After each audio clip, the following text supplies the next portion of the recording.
Today in the show, strategy plus action equals the real power of personality types.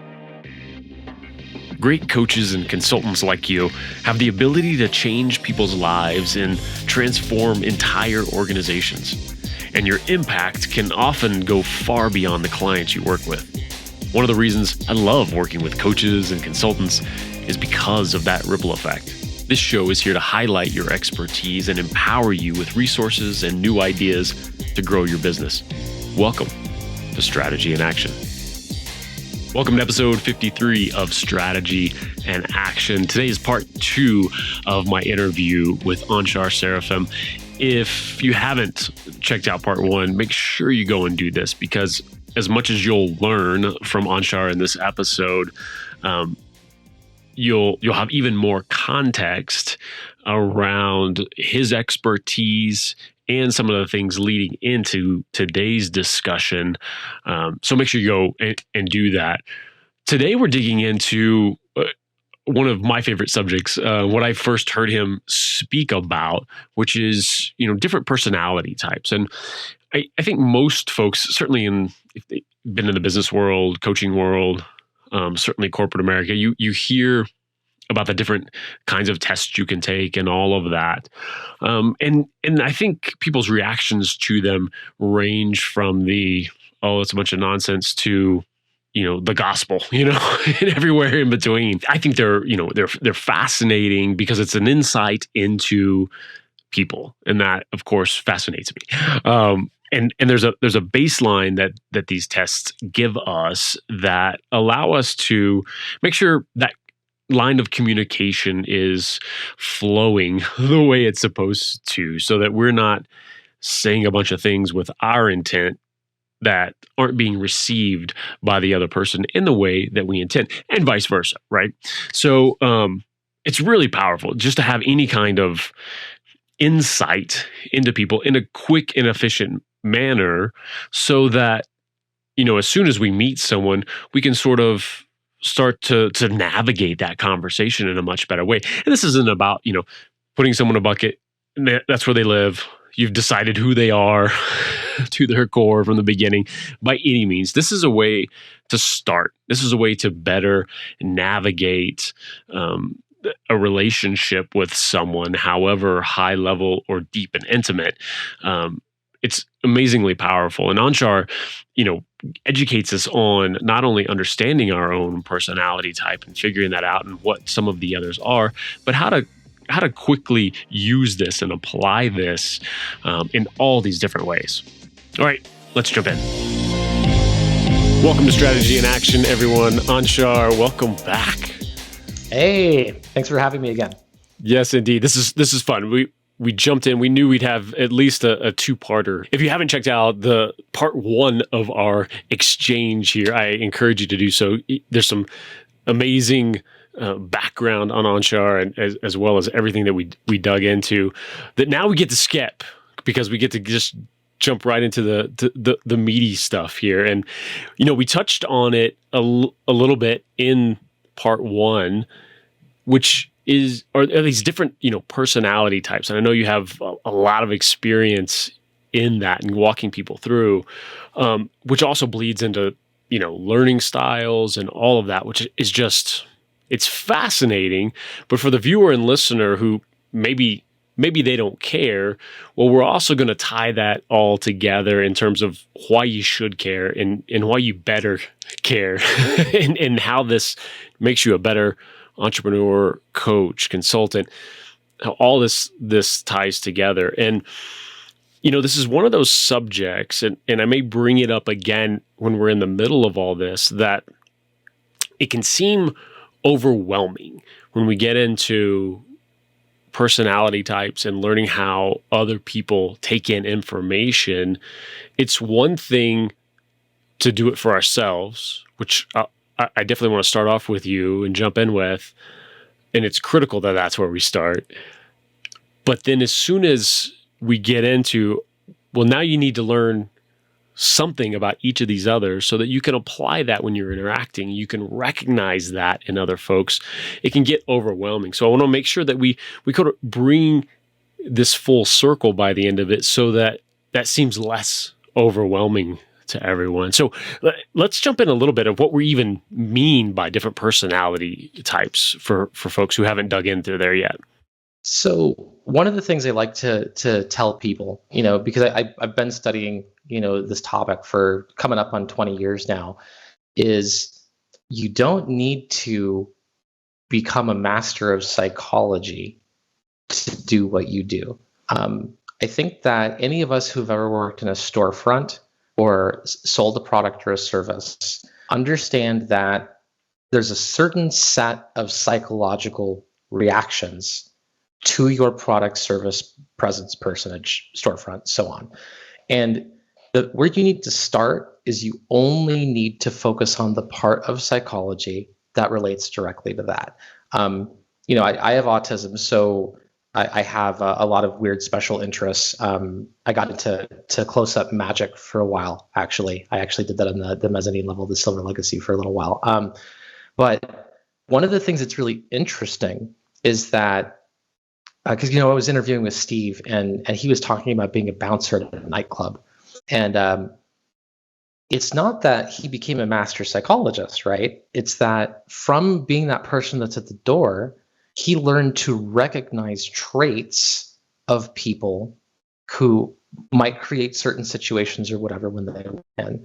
And that's all that you need to do as far as psychology. So the reason I mentioned my autism and special interests is one of mine is puzzles. And one of the things that I noticed early on is that people can have a certain subset of different psychological reactions to something based on their unique psychology. And if you can get into your prospect's head in that way, then that's where you should start with regard to personality types and stuff. And this is just a funny example. I mean, this is a Rubik's Cube. This is going to take us back to the 80s here. But when a person does, something that other people think is very complicated, and it becomes easy for them because they have practice or because they have, facility with that, then there's a certain set of psychological reactions that'll happen. And it's like a script. People will be like, oh man, I used to just take the stickers off, or, I used to be able to do that when I was a kid, or I would just, break it apart and put the pieces back together, or I used to know someone who could do that, or they make a denigrating joke because they feel socially uncomfortable because you have facility with something that they don't. There's, maybe a list of 10 or 20 reactions that you're going to get, but it's always the same. And the reason is that the personality system of a person is kind of like a flow chart. And when you drop input into it, it goes through a certain set of pathways and then you get output.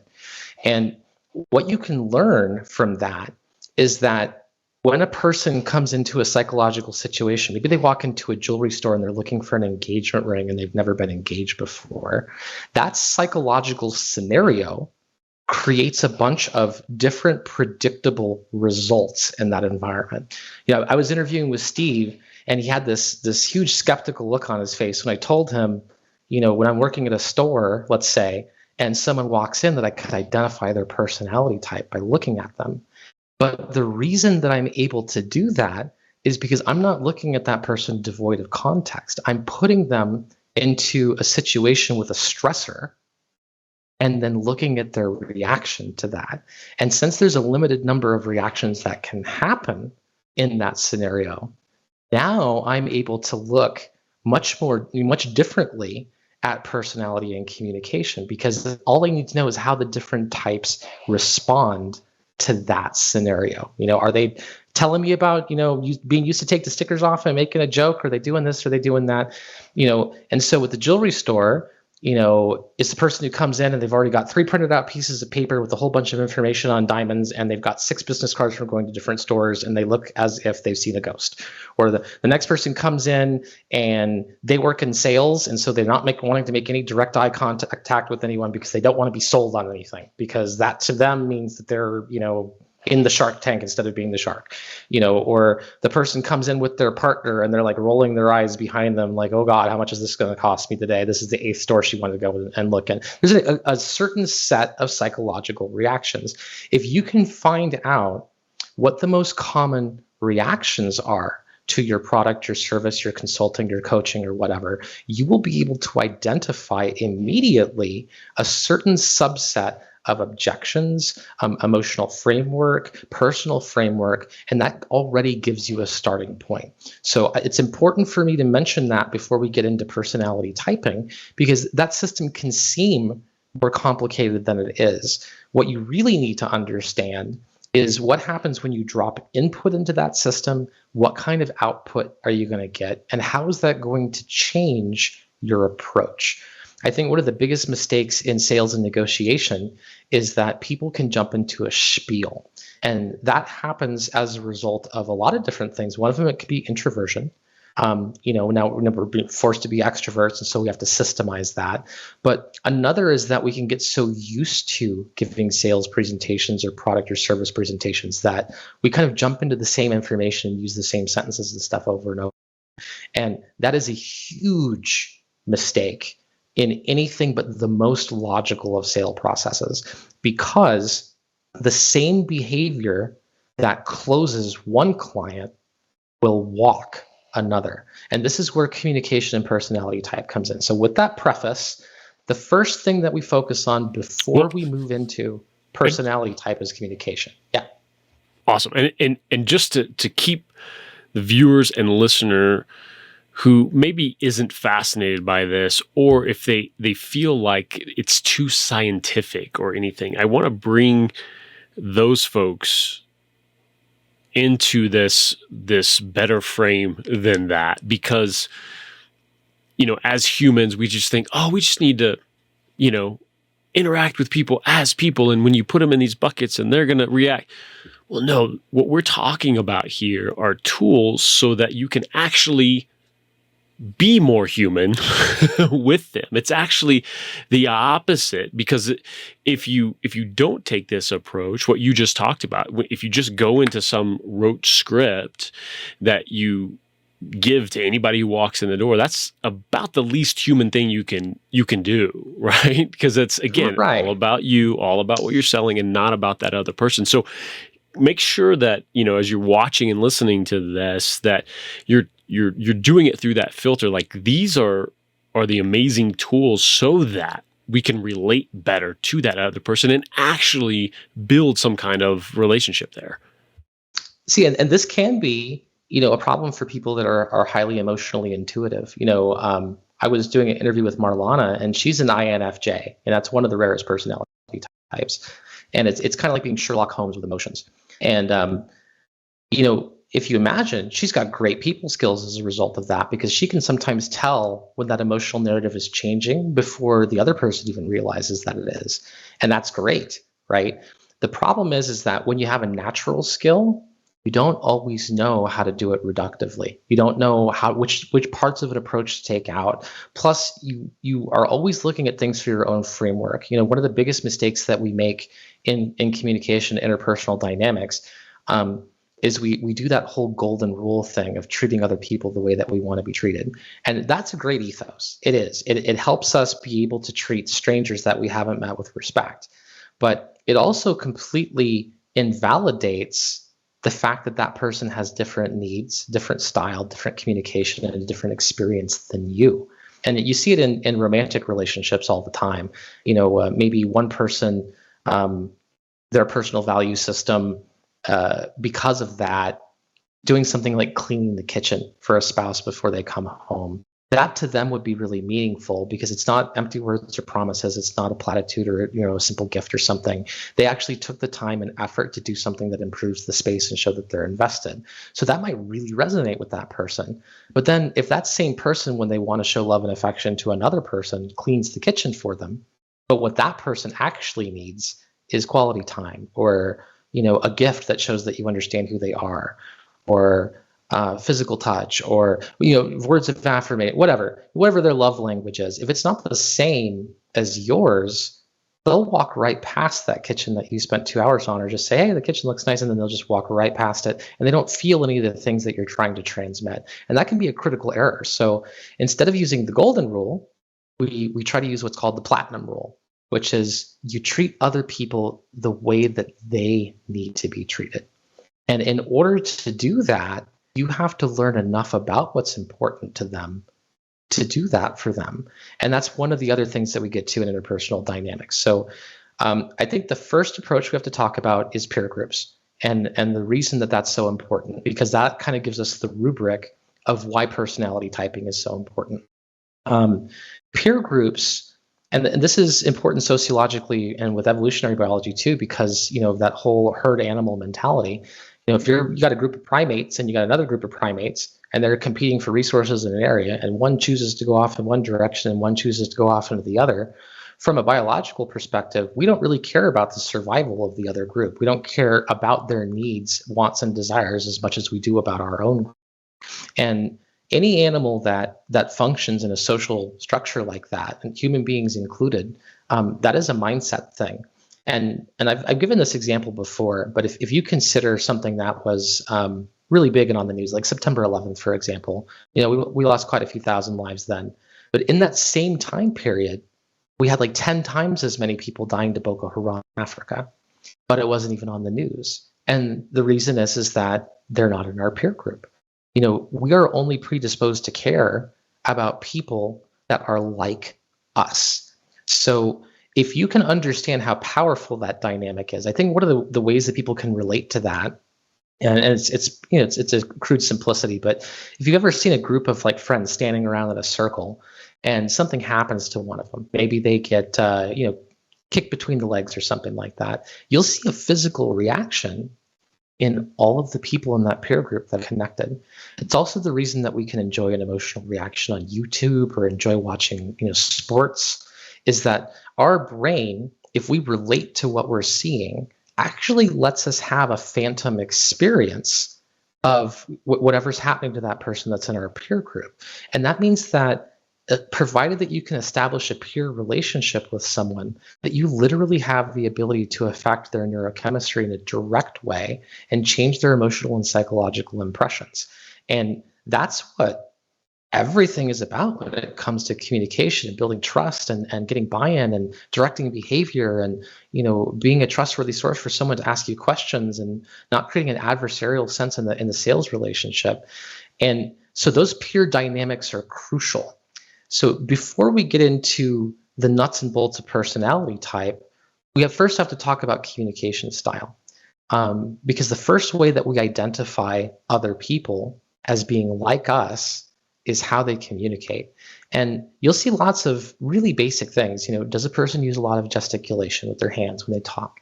Does a person use a lot of fact-based language? Or do they use a lot of emotionally focused language? You can ask a person, two different people, the same question. What did you enjoy about your last vacation, let's say? And a person who's an NT type, a person who's logical, right?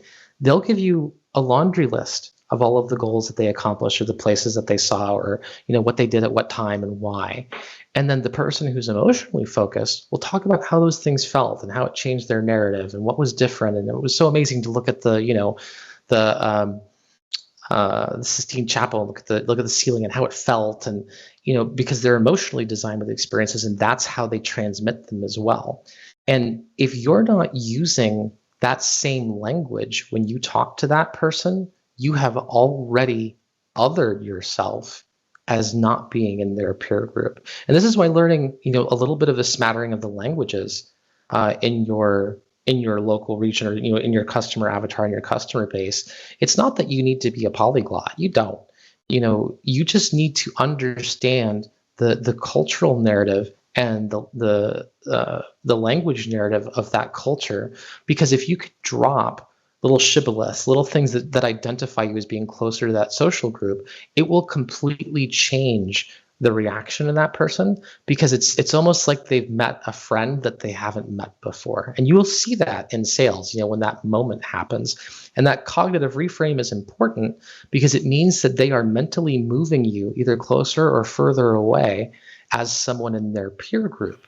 And if you can start a negotiation, an interaction, a sales presentation, a coaching session, a board meeting, having people be closer in that peer group, then you have already taken the largest step toward being able to drive a behavior that you want them to do, whether it's for their own benefit, for success, for sales numbers, for integration, for corporate buy-in, whatever.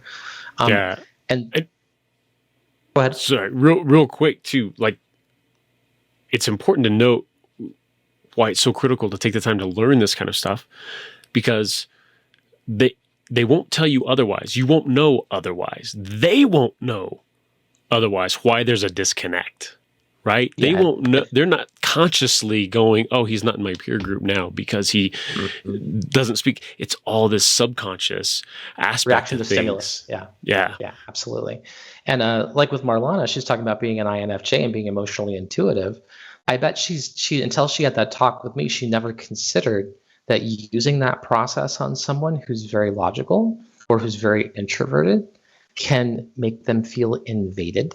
It can make them feel scrutinized. It can make them feel like someone's implying that they don't have awareness of their own emotions.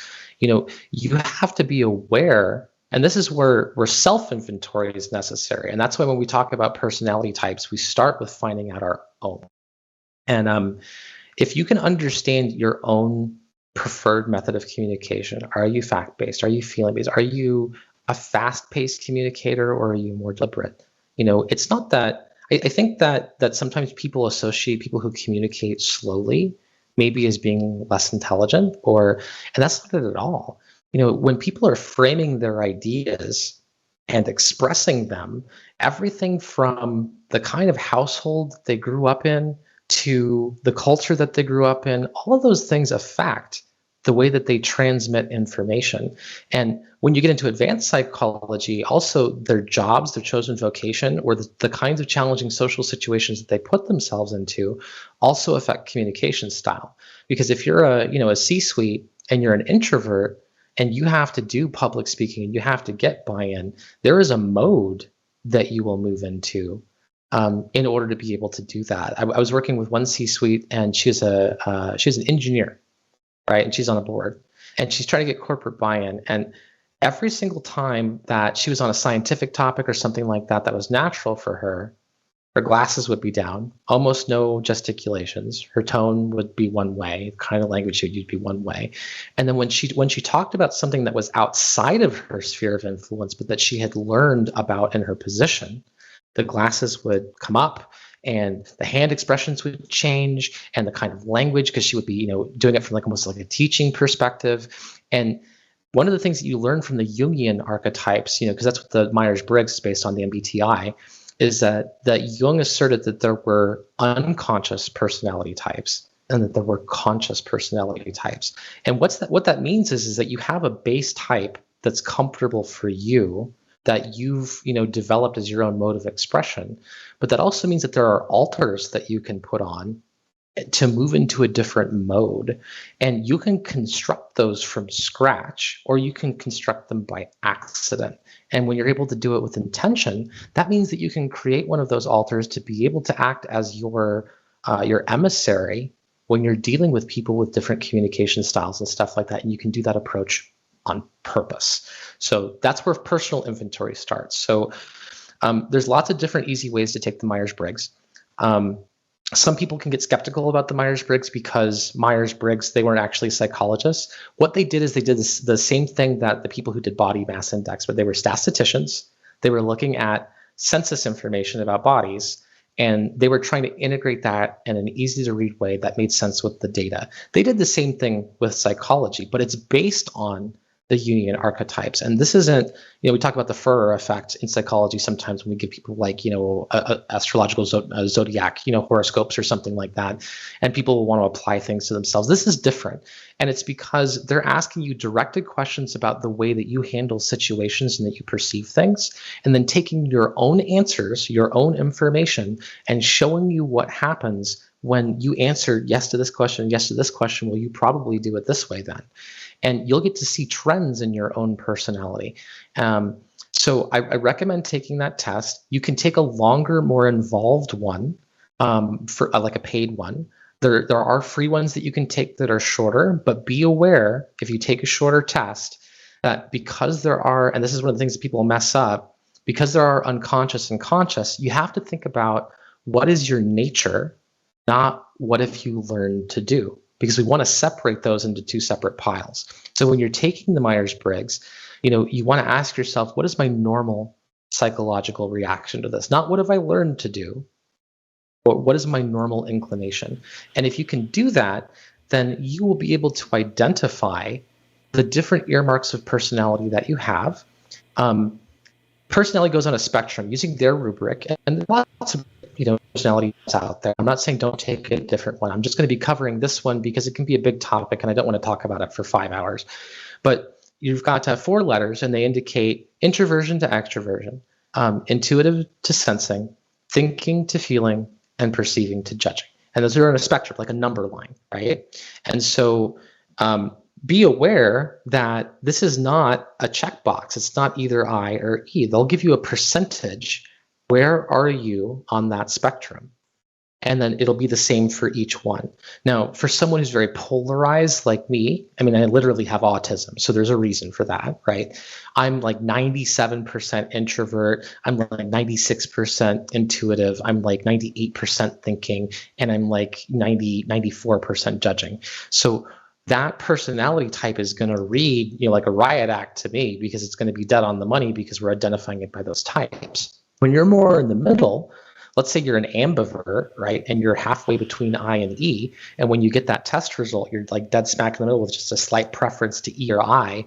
You should read both of those types for both I and E, for example. Yeah, I had several. I think I had 2 or 3 of mine were like 48, 49s, like right almost in the middle. When you find what those slight preferences are, then what you should do is, and this is not something that the test tells you, this is something I'm telling you to do. Find the different spheres in your life and then ask yourself, which one of those 2 types, which one of those approaches do I use for that thing? And what you'll find is that when you are an ambivert, there are subjects you are an introvert about, and there are subjects you are an extrovert about. It's not that you can switch back and forth at will. It's that you've learned through your own organic process that to have a preference to one or other of those approaches. And because you're enough in the middle, you have the ability to do that. So that's where you start with that. Yeah. Would you recommend, because I thought about this as I went through it this last time, would you recommend almost like taking it twice where you see those big differences? Like, I'm going to answer these questions in my work life. I'm going to answer these questions in my personal life to get those different readings? Absolutely can.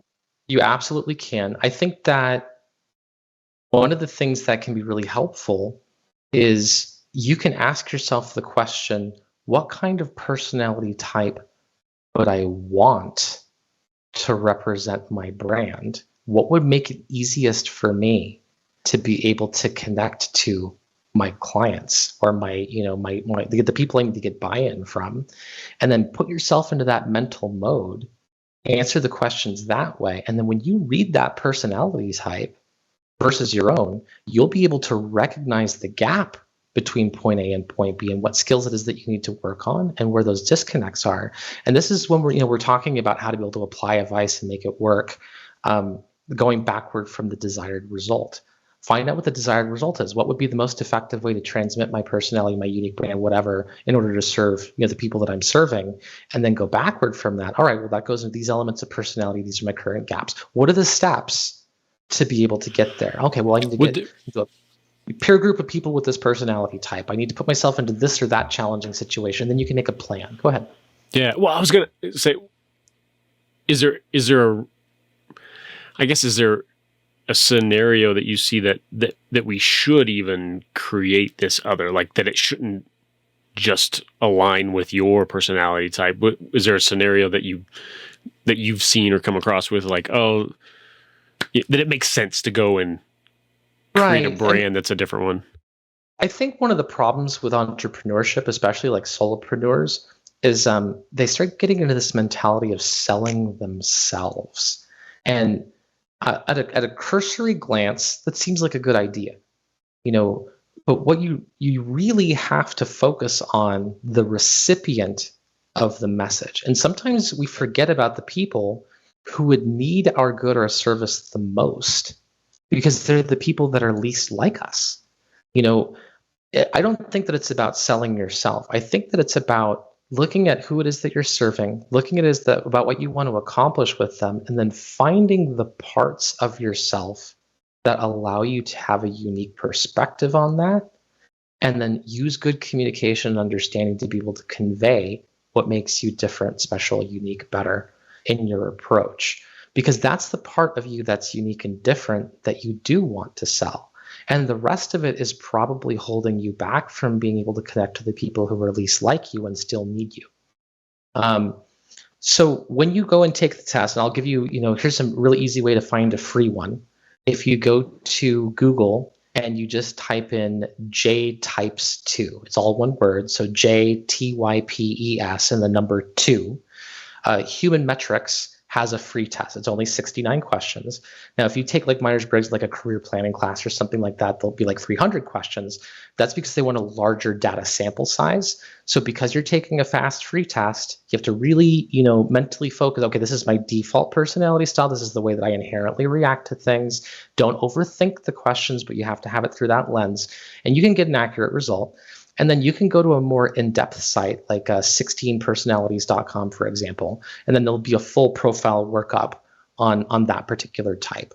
And the purpose of that is just to identify your strengths, your weaknesses. I can speak to it in my own perspective here. This is easy for me. I'm an INTJA. So I'm intensely critical and logical. I appreciate things by deconstructing them. I form mental models of things with comparative models. I'm into lists. I have a highly organized brain. I don't have a lot of respect for the status quo. I love challenging ideas. I don't inherently recognize authority figures. A person has to demonstrate that they have that authority for a reason and that the rules that they're giving me have a reason, or I have no respect for them. I have to modify that perspective. I have to be careful. I can have difficulty relating to emotions. I'm constantly applying the rubric, does it make sense? And sometimes that can lead me astray in interpersonal actions that involve emotion. So you can recognize a lot of the weaknesses and strengths that you have with that personality type. And it's not to say that one personality type or another is better or worse. What you're really recognizing is the facility that you have, what you're strong at, what you're going to have to work on to be able to interact with people that are different from you. And it helps you create a plan of personal development too, so that you can recognize your areas of opportunity and actually focus on them and not discard them. When I was talking with Marlana, one of the things that she deals with a lot is, she's trying to help people get themselves out there. And that's really easy for her as an F type because she understands the importance of emotional relationships. But we can get to the point where we kind of drink our own Kool-Aid a little bit because of our personality types, but also because we tend to surround ourselves unconsciously with people that are like us. I once worked with an energy company, right? And I was trying to give them, here's the stuff that you need. I was working with someone else who were giving them the stuff that they needed to improve. Their entire website didn't have a single human face on it. No micro expressions, no nothing. It was a bunch of just abstract colors and a bunch of numbers and statistics. And that's because as NT types, as engineers, and they had surrounded themselves in a little, covey of engineers and were only throwing ideas and stuff back and forth to those people, that they felt that an idea would pass on its own merit, that people would take a look at the evidence and then already be bought in for the conclusion. And that only works with people that are like them. We have to recognize that there are different ways of convincing people. You might have to have social proof, emotional proof. You might have to show narratives of people that people can relate to so that they are that their fear of change goes down enough to be able to change a system that they're relying on for something like power, for example. And then you're taking a look at the cultural resistance too. In that market where that particular energy company was, there were a bunch of scams that were going on with energy companies at the time. And you want to make sure that you're differentiating yourself from that narrative too with trust. You have to put some extra focus on that. What are what objections have primacy in that market with your target audience? But because they didn't have the personality type that would need to see those things, they jumped from that to saying that it wasn't important.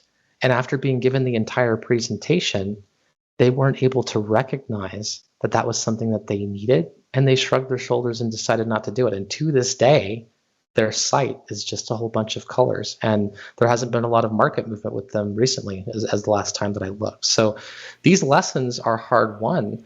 And some of the biggest industries that we look at have made these mistakes. For example, look at Coca-Cola. They did that whole venture of going into New Coke and doing the taste test challenge and all of that. And they operated off of a really bad assumption, and that is that whether or not one drink tastes better than the other is why people are buying it. And that might be where their position is from the industry, or their position as drink scientists or whatever. But it doesn't necessarily pay credence to the nostalgia, the social relationships, the cognitive associations that people have had with their product for them being around for so long. And as a result, they lost a ton of money spending money on a new flavor. That wasn't what was important. Yeah, and two things with that. One was it was a reaction to their competitors, right? Because Pepsi was gaining the track. They started the taste test stuff, but where Pepsi went wrong and Coke went wrong, and their reaction was that, yes, in a side-by-side and taking a little sip, yes, I prefer this over this. It's sweeter. I can do this. But they found in the market, when people think about their week of drinking Coke or Pepsi, well, that's too much. It's too, it's all this. And then, or they're thinking about their family relationships, or that first Coke that they had when they were 6 years old, and exactly. Somebody, adult popped open for them. And people don't necessarily want to change that. So they had to learn the hard way. Thankfully they had enough resources and market exposure and all of that. But this is one of those things of why good market research and market research that's done in the right context can help you get an understanding of what the reactions to your product or service might be that aren't your own. And that's an important process too. So now that we've built that framework, if you go to that test you can do in like 10 minutes. It's really fast. You can see your strengths, see some of your, not necessarily your weaknesses, but your areas of opportunity. And then I think that a good exercise also is to get some of the people that you have closest to you in your life already and get them to take the 10 minutes to take the test too, with the same instructions and the same framework. And you will be able to identify right away, and this is important for your own personal buy-in too. So don't operate off of the idea that just because you can hear this and recognize that it's a good idea, that's really going to incentivize you to take action. If you do this and you get to see the personality types of the people that are in your immediate sphere of influence, and you can recognize the patterns of communication difficulties, of differences in interest, of differences in approach, and see how it affects the way that you interact with the people closest to you, you won't be worried about whether or not Myers or Briggs were psychologists or any of that. You'll see a practical application of that system, how much of a difference it makes in the change of approach, and how the common communication difficulties that spring up between you and that other person, where a lot of it is rooted in. And it's that moment that you'll have that moment of anagnosis, that critical moment of realization. Wow, this is something that I could actually use to improve. And I think that you need to give yourself that moment in order to let yourself be closed on the next step. Because otherwise it's just a bunch of stuff for you to do.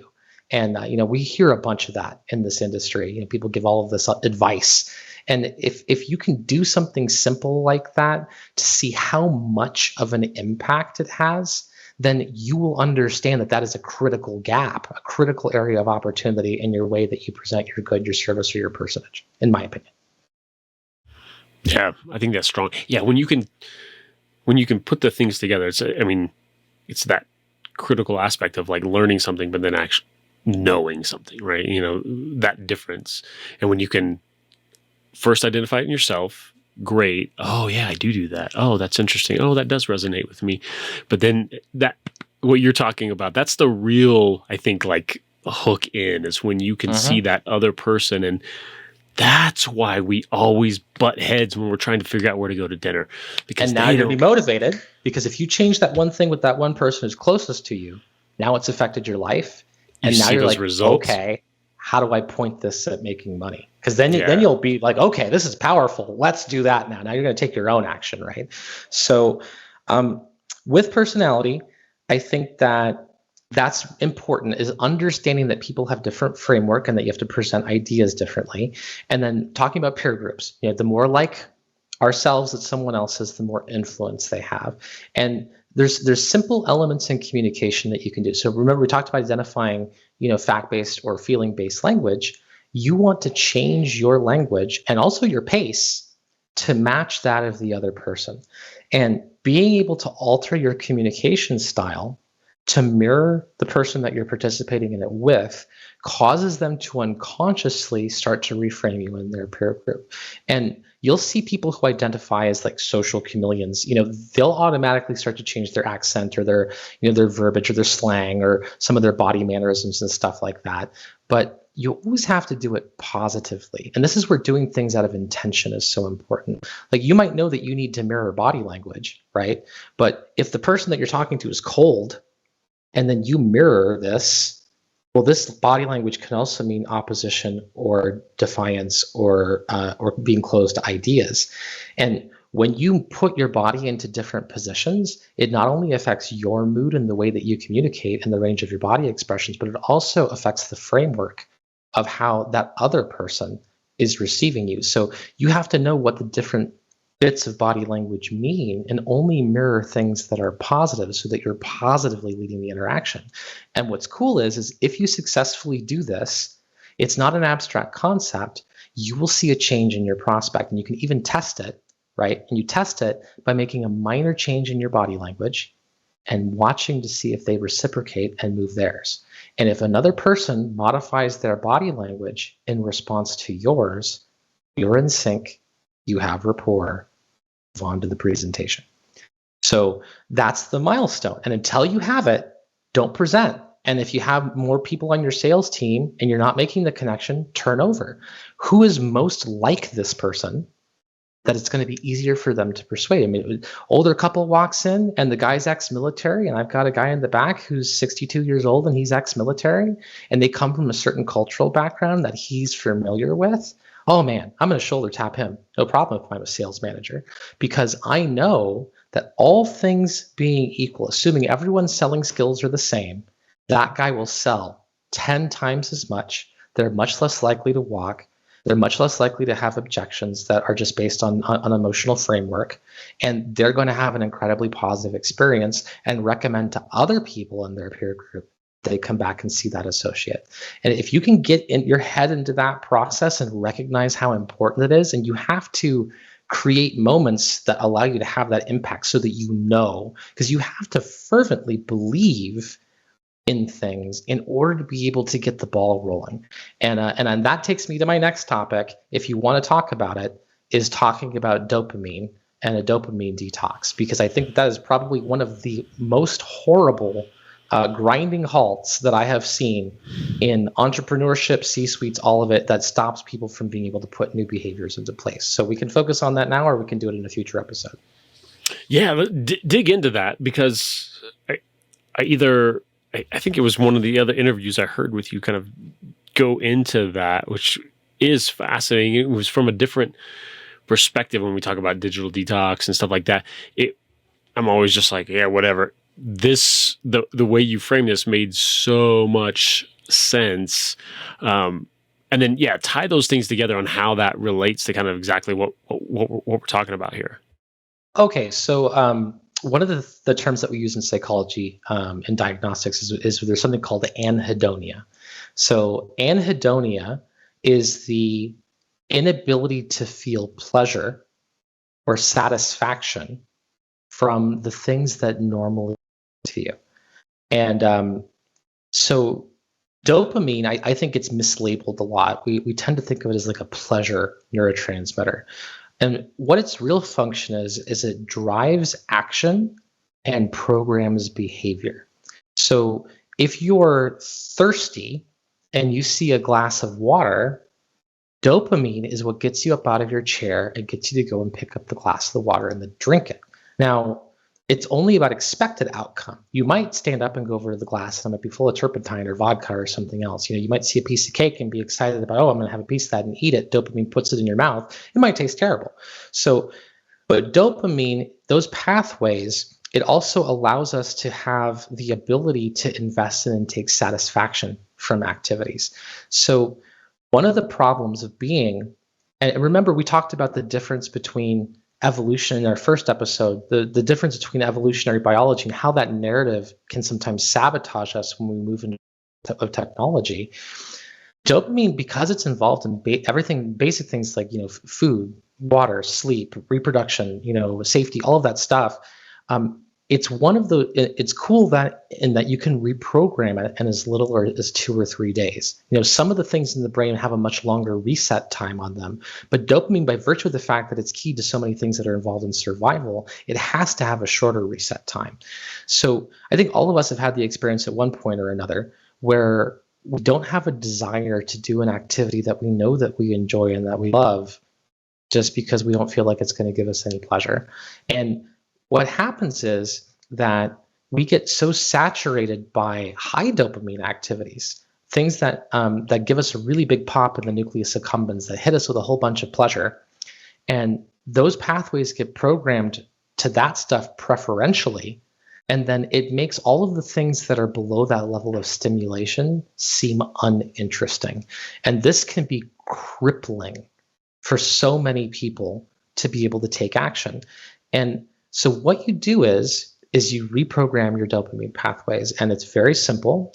For 3 days, you stay away from food for pleasure eating, sugary food, fatty food, stuff that you're eating to enjoy. You're going to try and make a diet for yourself for 3 days that's just focused on getting you nutrition, right? You're going to refrain from all high stimulation activities. So, watching movies, playing video games, being on social media on your phone, picking up your phone, maybe listening to music, driving, whatever it is that brings you joy. Going to take it off of the table for a minute. And obviously, because of the overwhelming sensory nature of it, you want to stay away from intimate interactions too. This is just for 3 days. We're not ruining anyone's relationship here. Then once you do that, during the time that for 3 days you're taking a break, you can have a journal. And some people hate the word journal because it makes them think of F-types and bongo drums and all of that. You make a scientific data sheet if that's your thing. And every time that you find that you have a craving for a high dopamine activity, don't say no to yourself. It's not a process of self-denial. Instead, you go to that data sheet or that journal and you write out, okay, I'm craving sushi. So the next time I'm going to go, this is what I'm going to order, and this is what I want to have, and this is where I want to go. And then you document it, and then you let it go and you move on. And during that time period, you can do any low stimulation activity that you want. You can read a book, as long as it's not pleasure reading. This is personal development time. You can brainstorm ideas on things that you're looking to do. You want to focus on planning rather than execution of activities.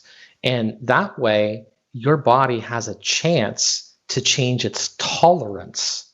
I think a lot of us take this for granted, but again, we're talking about evolutionary biology. If you're like an anthropologist and you take some tribesman or tribeswoman from a remote place where they barely wear clothing, and you take them to a highly populated urban area and throw them in clothing, their whole body will break out. And that's because the brain has to develop tolerance and get used to input. It's how we do everything, and because it's a balance for the biological processes that replace ourselves and all of that. So you want to reset your tolerance to everything. So for those 3 days, you map out all of that. And after that third day, something amazing will happen. And that will be on day 4, if you make your bed, let's say, you will feel a sense of accomplishment for it.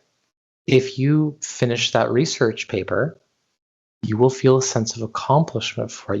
You won't be so desensitized by high dopamine activities that you won't be able to appreciate and actually want to execute some of the steps that you have been putting off, because we are evolutionarily programmed to seek high dopamine activity. What are the highest dopamine activities? They're the things that promote our survival and put food in our bellies. So if we have a culture that gives us super, technologically spiced up versions of all of that nonstop, on demand and a phone in our pocket, it can make it almost impossible for us to be able to make time for personal development. So in essence, you are changing the way that your brain responds to your own efforts of self-development and your own efforts at achievement. And then, like we talked about before with the primacy of memory and how, the priming of memory can change depending on if something's positive or negative. Every single time that you achieve something that's on that list that you did in the journal, or that, something that after that dopamine detox, you need to come up with a way that's unique enough to celebrate it, that you'll get a flashbulb memory and you'll be able to hold on to it. And this is how we start to develop a more balanced view and stop having things like imposter syndrome and bad, cognitive beliefs that are holding us back from our goals. It only takes 21 days to establish a new behavior. And unfortunately, it's for bad behaviors too. There's a famous book called Make Your Bed. If you every morning for 21 days hold yourself accountable and make sure that you don't leave, move on to the next process of your whatever in the morning until your bed is made. Not only after a dopamine detox will you get to feel a sense of satisfaction and accomplishment, but after 21 days, it will actually take more effort to not make your bed than it will to make it. You'll do it unconsciously. It'll be an automatic process. You'll be thinking about what you're going to be doing with your day, and look down and the bed will already be made. And that gap of putting in new behaviors is that there's a resistance to innovation in the mind. And you're to be an early acceptor of that new information, you have got to do a dopamine detox. You have got to set small, manageable, achievable goals. We use the SMART system, specific, measurable, actual, time specific, whatever, reasonable goals. You just make these tiny little goals. And every time that you do one, you hit a milestone, you celebrate, and you also look backward at your calendar and see all of the tiny goals that you've already achieved. And if those are bite-sized enough and you have set a pattern of behavior in, you can decide literally what kind of person you want to be, what kind of habits you want to have, what kind of habits you want to lose.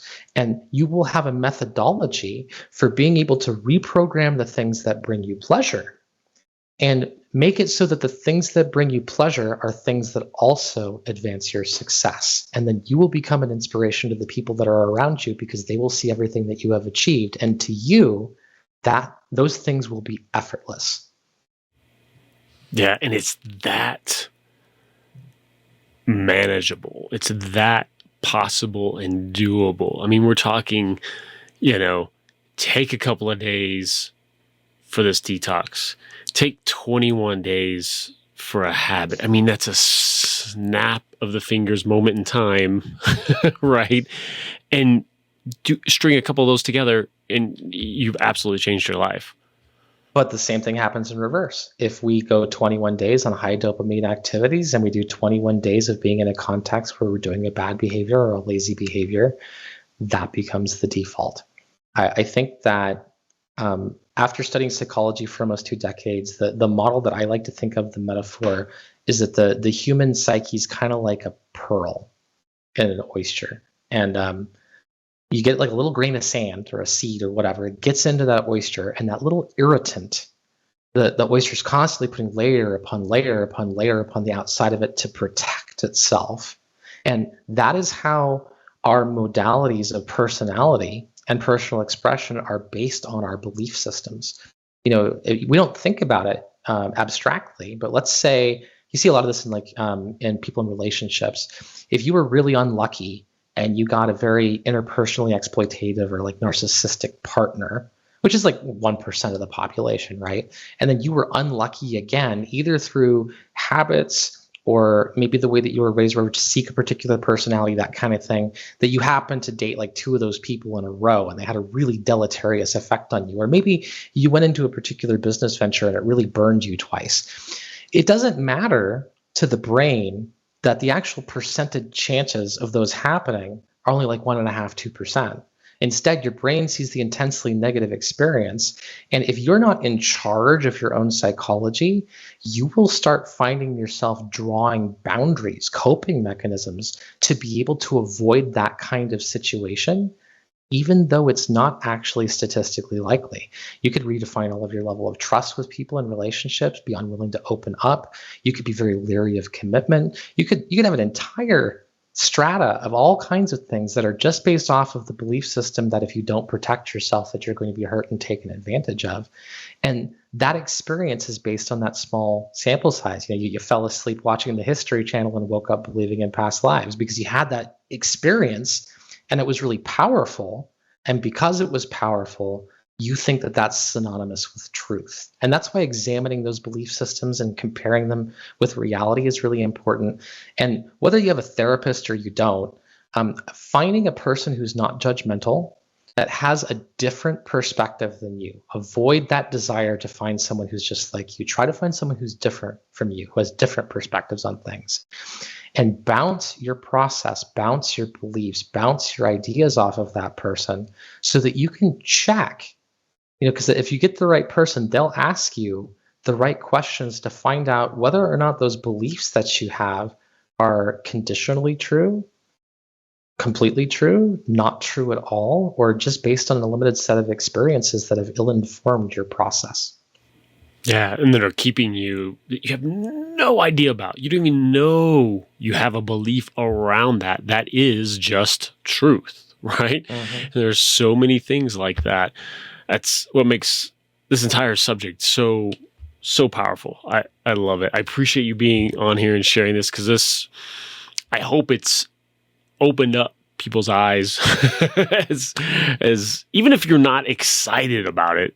I don't know how you can't be, but again, different personality types. So whether we do it, I don't know if our time is up for this episode or not. I think the next thing to talk about is how you actually teach someone else or teach yourself. Now that you know what it looks like, now you know how to overcome the dopamine resistance, overcome the decision paralysis.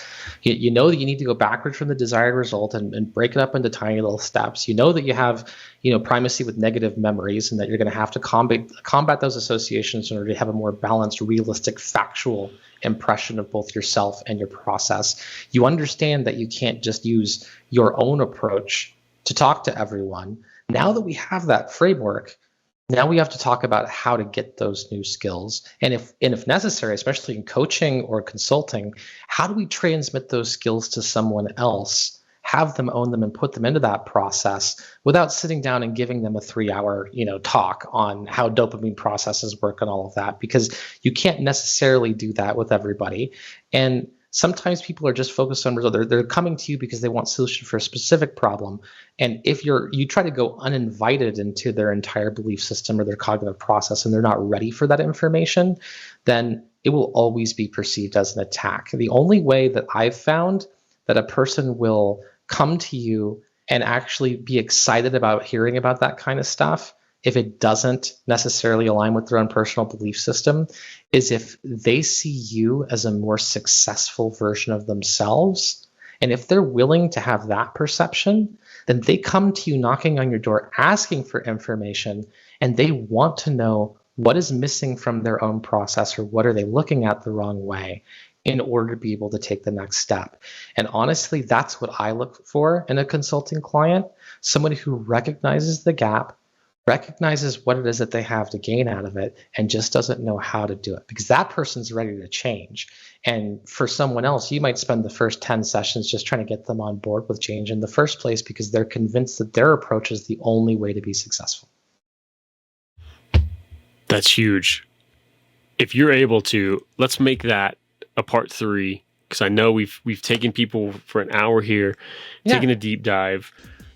I think that is a phenomenal next level of this, of everyone going, great, I'm on board. Now what? How do I actually apply that? I love it. And if you're interested in contacting me or interested more about what I do, I will be providing electronic business card link to Jason so that he can put that in with the notes with the episode. Or you can just write me. It's my first name and my last name with a period in the middle at gmail.com, anshar.seraphim@gmail.com. I'm happy to help. Awesome. Anshar, thank you so much. And we'll see you all next time. Thanks so much for tuning in and being a part of this show. If you want help creating authority building video content or even a client generating show of your own, go Go to MediaLeadsCo.com and let's connect. I'll talk to you soon on the next Strategy in Action.